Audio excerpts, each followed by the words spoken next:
Bonjour les As, Rémi Quirion, scientifique en chef du Québec. Très heureux d'être avec vous aujourd'hui.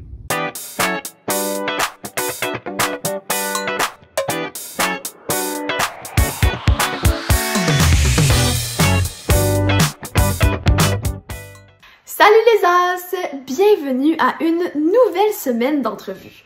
Aujourd'hui, c'est le scientifique en chef du Québec, Monsieur Rémi Quirion, qui a accepté de répondre à vos questions. Son rôle, c'est de conseiller le ministre de l'Économie, de l'Innovation et de la Science sur tout ce qui concerne les avancées scientifiques. Mais ça, il va mieux vous l'expliquer que moi. C'est parti pour vos 5 questions. La première, c'est Cora Lila 5 qui la pose. Comment avez-vous fait pour atteindre le titre de scientifique en chef du Québec? Cora, merci beaucoup pour la question. Ma réponse ne sera peut-être pas très bonne. Je vais vous dire, j'en ai aucune idée. Comment on devient scientifique en chef? Je ne le sais pas. Probablement, ça prend quelqu'un de passionné, qui aime la science, qui aime la recherche. J'ai été très chanceux de travailler avec de jeunes étudiants et on a travaillé sur différents sujets de recherche, beaucoup en santé mentale. Et c'est peut-être ça qui a amené le gouvernement à être intéressé par ma formation et me nommer un titre un peu prétentieux de scientifique en chef. Un scientifique en chef, on conseille le gouvernement en matière de recherche, en matière de science, dans tous les domaines. Par exemple, vous utilisez certainement l'intelligence artificielle. C'est quoi l'intelligence artificielle? Les changements climatiques. Est-ce qu'on peut faire quelque chose contre les changements climatiques? Qu'est-ce que le gouvernement devrait faire? Donc vraiment, comment engager le gouvernement à prendre des décisions basées sur la recherche, basées sur la science?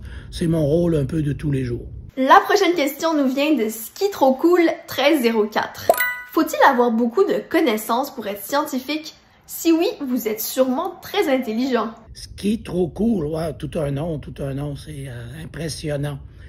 Je pense que c'est plutôt une question de curiosité.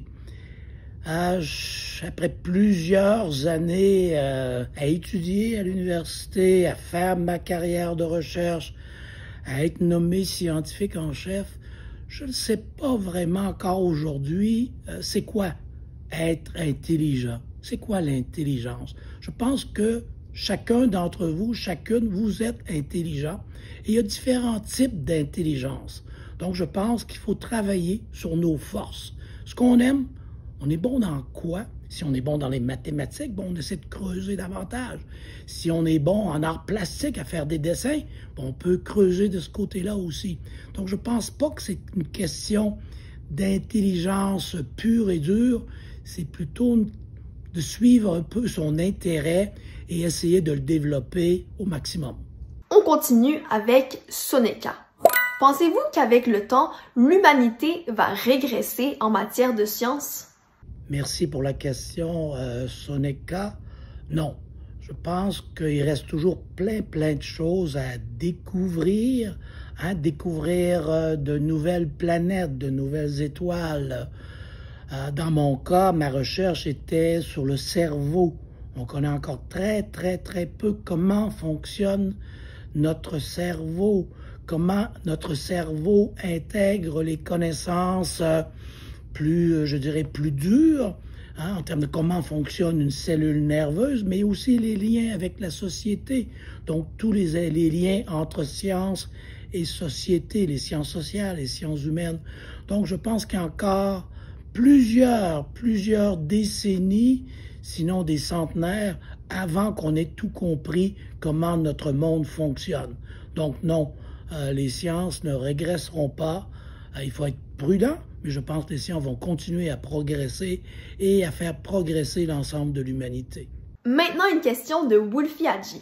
Est-ce que c'est vrai que les scientifiques sont toujours habillés en blanc dans les labos et qu'ils font du mal aux animaux?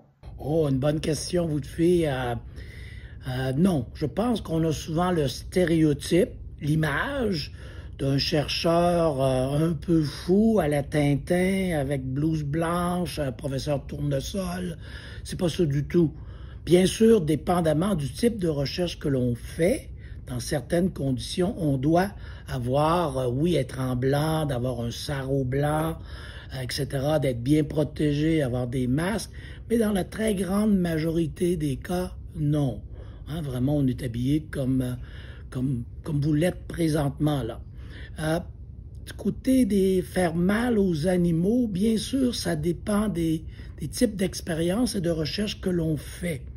Moi, mon équipe a travaillé beaucoup avec des petits animaux, avec des rats, avec des souris, et on essayait, dans la majorité des cas, de minimiser énormément la douleur ou l'inconfort que l'on donnait aux animaux. Il y a différentes règles que l'on doit respecter, des règles qui sont très strictes. Et on termine avec Chesmes. Quel conseil as-tu à donner aux jeunes passionnés par la science? Je dirais, faut vivre vos rêves, votre rêve. Vous êtes passionné par la science, n'hésitez pas, soyez audacieux. Hein, vraiment dire, moi j'aimerais faire telle chose. Je voudrais, par exemple, aller sur la Lune. On retourne sur la Lune présentement. Ben, visez haut, visez fort. C'est sûr qu'il faut travailler très fort, mais si vous êtes passionné, si vous êtes audacieux, vous allez réussir. Et nous, on est là pour essayer de vous aider à accomplir vos plus grands rêves. Merci pour vos questions. J'ai beaucoup apprécié interagir avec vous, même si c'est seulement virtuellement. Et n'hésitez pas à nous contacter au besoin. On est là pour essayer de vous appuyer, de vous aider et aussi en espérant peut-être que la discussion d'aujourd'hui va vous amener peut-être à réfléchir encore davantage pour aller vers une carrière en recherche, une carrière en sciences. Merci.